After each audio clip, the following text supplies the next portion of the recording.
Danny Flexen for Seconds Out, here with James DeGale, Olympic gold medalist and the only UK Olympic gold medalist gone to win, well not the only, sorry, the first Olympic gold medalist gone to win a professional world title. Here in your palatial residence in Bricketwood, St Albans. Yeah, just tell us a bit about when you bought this house and you know, what's your thinking behind the styling and so on. Obviously it's a bit different compared to Harlesden, where I'm originally from northwest London.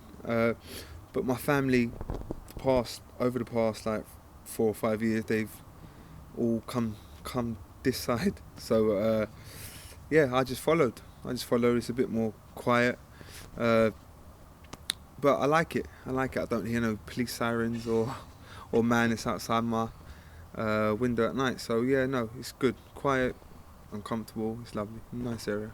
How do the locals react to having quite a young, loud, vibrant personality boxer living next door or in the same street?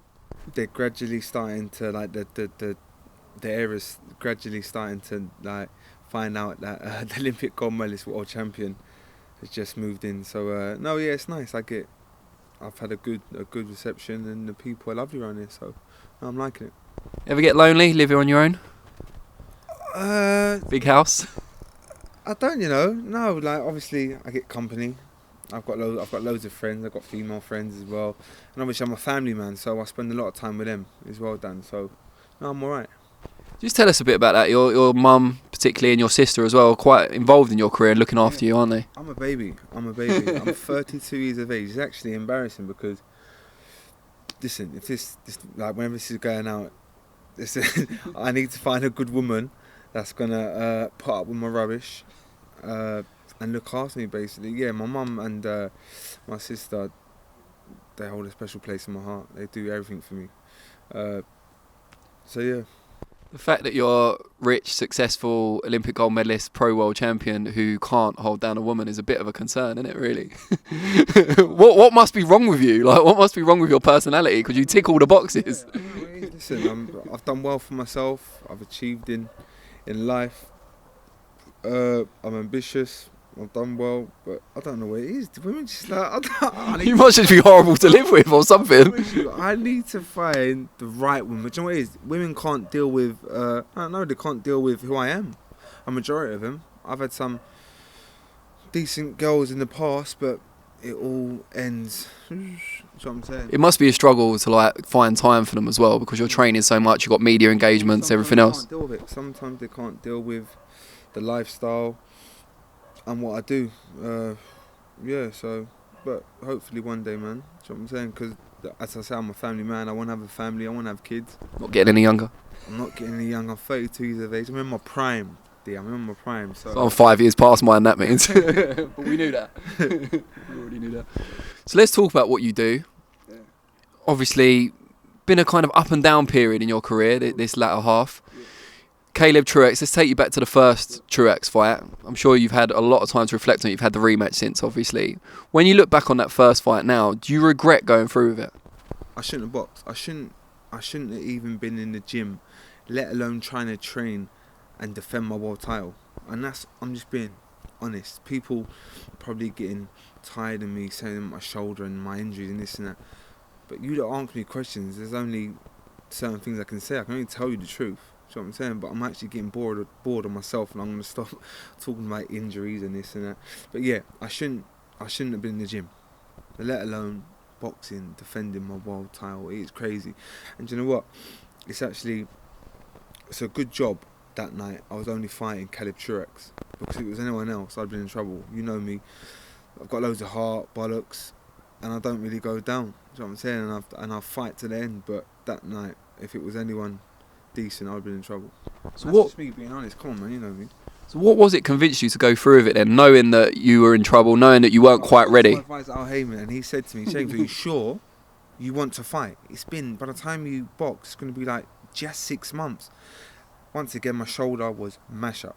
My AC joint, I had a tear. I tear my rotator cuff. It was mash up. Plus other injuries as well, Achilles and this and that. I don't want to go and sound like a practice perfect, but yeah, I shouldn't have been boxing. But I spoke to my advisor Al Heyman. He said, "Are you sure you want to go through with it?" I said, "Who am I boxing?" He said, "Well, I've got Caleb Truex. It's a nice fight." I went, Cap Truex. I had a look at him and I was like, this isn't easy work. I said, I'll beat him one hand, it don't matter. On one arm. I won't even have to use my front hand, I'll use my backhand. But it was all with the shoulder and the rehab I had to do. It was too long off. I weren't doing no cardio work. It was all rushed. The camp was all rushed. I shouldn't have boxed. I shouldn't have been in the gym. I should have just been sensible and listened to my advisor, my mum, dad, and just. I should have really been out of boxing for a year. That's what I should have done. Even the Truex 2, I shouldn't have boxed. I promise you, D. The Truex 2, I shouldn't have boxed. But it's only because I had to take that fight as soon as. That's why I done it. And I knew I had to be a little bit better to beat him. A little bit better. How far into the first fight was it when you realised I could have a bit of a problem here? First round. Really? I'm not. What does that feel like? Like thinking, oh no. When the change room, like, I weren't feeling too good anyway. Like, my shoulder was off. I'm sorry, I'm gonna go. I've had problems with my Achilles, yeah, for the past 2 years and didn't even know. I thought I was training hard. It was just like inflammation and ached. But I've sorted it out now. But yeah, I've had problems with my Achilles. So my movement, have you realised? Like, look at my fights: Darrell, Brandon Gonzalez, Perry Ban, Butte. The way I'm moving, the way I'm gliding around that ring, coming in and out of my punches, and then look at Badou Jack, Truex 1, Truex 2. I can see why people think I'm shot and why I'm on a decline. But bro, you don't understand the shit I've been going through and I've been through the past 2 years. Even Badou Jack, my shoulder was gone and my Achilles, but I didn't know that I had a problem with my Achilles tendonitis. I didn't know that. I had to rest. I was doing too much running. Some weeks I was doing 25 to 30 miles a week, and plus my strength and conditioning, plus all my sparring and that. It was too much. I'm getting older. I've got to train smart. So how have you modified your training to alleviate that and to focus a bit more on injury prevention, that kind of thing? How have you modified your training? What have you changed? I changed. Listen to me. I haven't run for 12 weeks because of my Achilles. I feel a new man. I'm not lying to you. People have been telling me about, I should tell people about my run I used to do, and I go for my long run on a Sunday, my 2 tracks during the week, plus my strength, plus my sparring, all this. That's far too much, James. That is crazy stuff what you're doing. And when you're young and that, you don't really realise. And you know what Jim's like anyway. Because that's Jim's vibe. Train hard. That's what I'm saying. So if you can run the furthest, you're gonna be better. If you can spar longer rounds, you're gonna be better. But the sport and training has evolved. The sports science side now, it's all different bits and pieces. And my strength and conditioning coaches educate me a little bit more as well. Well, a lot more. And like, I'm just feeling so much better for, obviously, I've been honest with you, so I've cut out running, but obviously I'm going to still do running, but I had to stop for 3 months because of my Achilles, and they're brand new now. But I feel great. I've done a lot of swimming. What else? What else have I done? What else have I stopped? Oh yeah, I punch 3-4 times a week top. I do my 2 strengths and do a nice cardio session on a Sunday. Where before I was doubling up, I was doing just too much, all the tracks and this and that. Bro, you don't understand the way I've been training. But I'm training smart now. Everything's coming into place, and yeah. I mean, even if physically you weren't 100% for the Truex rematch, your stamina certainly seemed to be there still. Yeah. Listen, I understand why people think I'm on a decline. I understand why people think that I'm a party boy, I party too much. Do you know what I'm saying? I understand that because from the Medina fight was that was still alright. But he's rubbish. He's a glorified journeyman. But he hit me too much. But that once again was my feet. And then it gradually got worse. The Medina one was alright though. But then you can say, it was an off night. He still battered him. Yeah. But then Badou Jack, I done very well to last on my Achilles and my shoulder. Just all mash up. I can't believe just some of the stuff I've done, honestly, last couple of years. And then going into that Truex one, it was just stupid. Kind of natural question people are going to ask because of the accumulation of injuries, the issues you've had, and you've also made a lot of money in the sport. How long have you got left? Not just because of your body, but because of your motivation as well. Well, the way I'm feeling now, right, when I was injured, I used to moan to my mum, my friends, bro, I've got 1 more left, I've got 2 more left. I'm gone. But because I'm training smart now, I'm feeling great, I'm sparring great, people can't touch me in the gym. I'm loving boxing again. I know I've used that before, but I really am. Do you know what I'm saying? And when you love your sport and when you're enjoying it, then you're flying. You're on it. So yeah, going back to your question, how long have I got left in the sport? I don't know. But the way I'm feeling now, I can go on for another couple of years. But I've always said though, that I won't be one of them fighters that will go on where they're getting beat by people they shouldn't be getting beat by. You know what I'm saying? I will know when to call it a day. People tell me to go. There's certain people telling me to call it a day after Truex won, but I knew in myself what it was. So they're gonna get a big shock. Before we talk specifically about your next fight, was the possibility of this fight coming together the reason why you gave up the IBF title? Yeah, this is one of my main reasons. I had my mantra, Mr. Gatti, asked the guy where he knew. And I spoke to my advisor Al Heyman. And me being me, I was going to take it, but I was going to get a quarter of the money I've been getting in a dangerous fight. And I've always said I wanted to be in the big fights, in domestic grudge matches. I spoke to Al Heyman and he said, Jay, I've got something better for you. Just hold tight. And then he come back with this, and I was like, yeah, this is the one. Let's go. And he said, before you're done, your career's done, you will box for another world title. Don't worry. So that made me feel a lot better. And yeah, I just went, yeah. But these are the fights I want. I want to be in these fights. It's like, just to finish off my career, I need them legacy kind of fights. Them fights that people are always gonna remember me for. Do you know what I'm saying? The domestic ones. So You missed out on Froch. I missed out on Froch. I just missed out on Froch. Do you know what I'm saying? Just missed out. I was mandatory for his title. And then he decided to give it up. I boxed Groves years ago, 6-7 years ago. So yeah, if I could get like a Eubank, a Groves, a Smith, whatever. But listen to me, I don't need no one. Like people saying that I need them, like different fighters. I've got Al Heyman behind me. I will always make money and always be in big fights. Do you know what I'm saying? So I don't want people to think that I need them to earn money and to get world titles, because I've got the powerfulest man in boxing behind me, and we've got a good relationship and we get along and he treats me well.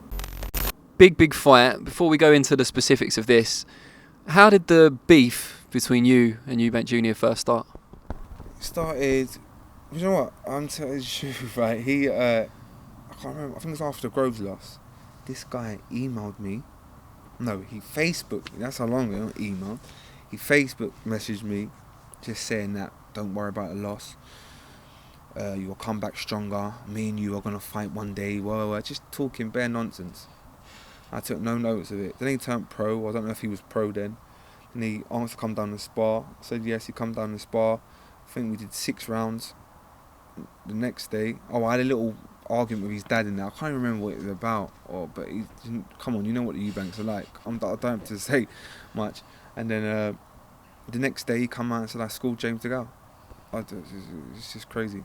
He's just looking. But prior to that, he sent me a big long essay on Facebook saying that one day we're gonna fight and we're gonna make loads of money and this and that. Half licking my ass, half not, half just like, you know what I'm saying. But the guy's confident, the confident young boy. He's probably the most deluded boxer boxing's ever seen. This guy thinks he still beat George Groves and Billy Joe Saunders. Bro, he still believes that. No, Dan, he believes that. And he's got confidence. And yeah, he's a decent fighter. He's alright. But when he steps up to the highest level, he gets found out. What do you remember about the sparring session, the 6 rounds? So long ago. Right, listen to this. I'll tell you what happened, right? See Steve O'Meara, one of my good friends. I've known him for years. My sparring partner, my gym mate, a good pro, right? After 2 rounds, he left the gym. He watched the first 2 rounds and left the gym because it was just a spar. It was easy, do you know what I'm saying? He left the gym. The next day, I spoke to him and I finished the spar, go, yeah, wicked. The next day, we find out that he's come out and said that he schooled me. It's actually funny. But I can't. It is what it is. What do you think his motivation was, though? Because he must have known by saying that he weren't going to spar you anymore. Like, that door would be closed to him for saying things like that. He's trying to build something. Even back then. Well, I'm going to try and dig up this message. I'm going to have to. Innit? And see what he actually put. But he sent me a big, long essay.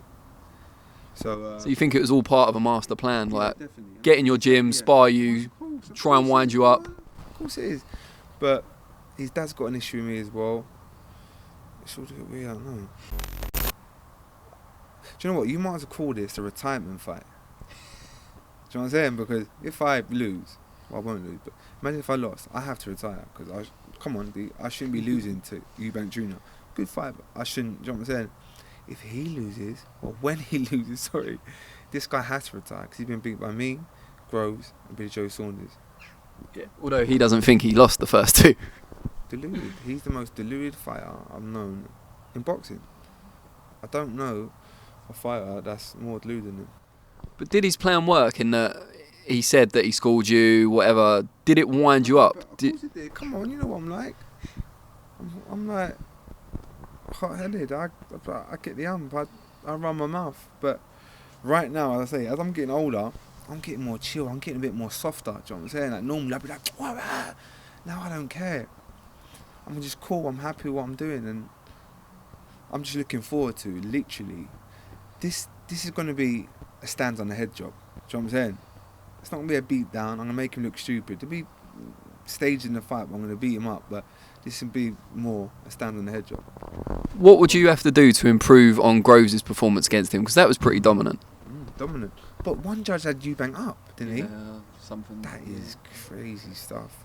But listen, I've just got to be myself once again. Don't sound like a parrot, but fully fit, injury free, healthy.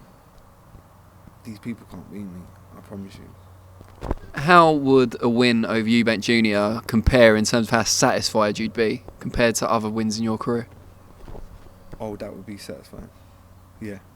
Obviously, all the rubbish he's talked, he still runs his mouth, still chats shit, still believes that what happened in the spar and whatever, still believes that he can beat me, that he will beat me. This is going to be, I'm going to enjoy this one. As I say, I've had a good go in boxing. For 10 years, I've had a, do you know what I'm saying? I probably don't get credit, let's be real, D, you know what I'm saying? From an amateur, schoolboy titles, senior A titles, Commonwealth bronze, Olympic gold as a pro, British, European, 2 world titles, Olympic gold medalist. It's mad. Winning big fights on the road. Boutte, Durrell, Jack. It's crazy. It's mad. So I don't get the credit, but I don't mind. When I retire, I'm done. Do you know what I'm saying? But trust me, there's still a couple chapters left. There's quite a lot of similarities, I think, between you and Groves, not just from the background, but since then, you know, you've both overcome adversity. Yeah. You've both won world titles after losing fights. Obviously, you won your first one and your second one after losing fights. You've both struggled with injury as well later on in your careers. I guess the only major difference is that he's changed trainers quite a lot and you haven't. Do you have a kind of newfound respect for Groves because you've trod similar paths as pros? Listen, I respect any fighter. Honestly, every fighter. Even Eubank? Apart from Eubank. But you know what? With Groves, I half got respect for him because, listen, he achieved his dream after he got knocked out a couple times and looked like he weren't going to win a world title, but he got a touch fighting Chidjanov, but he still, do you know what I'm saying? He still had a couple defences and, like, do you know what I'm saying? He's done well, so of course I'm going to give him credit and respect him, but we don't like each other. The history goes back. Now this is, you know, like, this ain't a built-up rivalry. This is proper. This is proper. I can't stand it. How has that kind of dislike between the two of you kept going? Because it's not like you have any sort of relationship now. You don't really speak to each other. So how have you managed to still hate each other? It's probably all a competition, if I'm being honest. But he can't test me. Fact. And from probably the money we earn, who we've boxed, what we've won, but he can never ever mess with me. And it is from like our amateur days, you know what I'm saying? The same gym and the same weight, sparring each other through the ABAs, and it is a competition. But you can't fuck with me. But while it annoys him that you've achieved more, both as an amateur and as a pro, and you've made more money, does it annoy you that he's got those victories over you, one as an amateur, one as a pro? Even after everything you've achieved? Because I'm getting a bit older. I'm getting a bit soft. Like, I don't care about all the hassle, the ag and whatever. If I retire now, I'll be happy. I'll be alright. Alright, Groves beat me by a majority decision. A lot of people thought I won. If I retire now, so what? It don't matter. But obviously, it gets to me a little bit because, as I say, that's the only loss on my record that I ain't revenged. But listen, I'm taking one fight at a time. Say I'm enjoying life. I'm enjoying training. I'm loving boxing again. Enjoying it. It's just so much easier going into the gym and sparring, and don't have to worry about moving your feet, getting hit. Like I was sparring. That's the dog next door, sorry. And that, so yeah, I was sparring just people that ain't in my class, and I was having competitive spars with them, and it's all down to the shoulder, my Achilles. But yeah, listen, that's behind me now. I'm just looking forward to the next phase of my career. But it could be a couple of years, it could be 6 months. I don't know. But as I say, I'm very happy and content with what I've achieved and what I've earned in my career. As I say, Al Heyman's treating me extremely well. Even Eddie Earn and Frank Warren, I've had a good go in boxing. So Al Heyman does exist. He's the man. I speak to him regularly. Probably one of a couple, do you know what I'm saying? That speak to Al Heyman. Like, I've got a good relationship. Do anything for me. Yeah, he's good. Trust me, he's the real G, the real Don of boxing. I'm telling you the truth. Brilliant. Well, thank you very much for your time. And any time, man. You're one of my favourites, you know that. Only one of? What do you mean one of? Who are your other favourites? There's so many good people in boxing, especially like the journalists, and yeah, I've got a couple, but you are one of my favourites and one that I've known for a long time. So like bronze, silver medal position maybe? You're in top 3, definitely. Top 3. Yeah. Right. That'll do for me. If it was X Factor, I'd be happy with top 3, so all good.